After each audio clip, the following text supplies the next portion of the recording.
बिस्मिल्लाहिर्रहमानिर्रहीम। अस्सलामु अलैकुम वरहमतुल्लाह। उम्मीद है आप सब खैरियत से होंगे।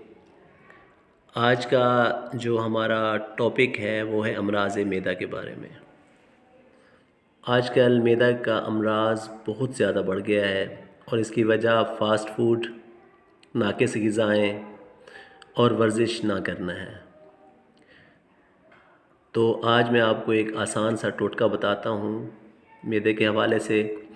आपने 1 तोला सात पुदीना लेना है, 1 चटांक मीठा सोडा और 1 पाव मिश्री। आप ये तीनों चीज़ें लेके वहीं पंसारी से भी पिसवा सकते हैं या ख़ुद ही किसी चीज़ में घर में उसको रगड़ कर उसका सफ़ूफ़ बना लें, मिक्स कर लें और खाने के बाद आधा चम्मच इस्तेमाल करें। इंशाअल्लाह आपके मैदे के अमराज़ बिल्कुल ठीक हो जाएंगे। दुआओं में याद रखिएगा। अल्लाह आपका हामी व नासिर। अल्लाह हाफ़िज़।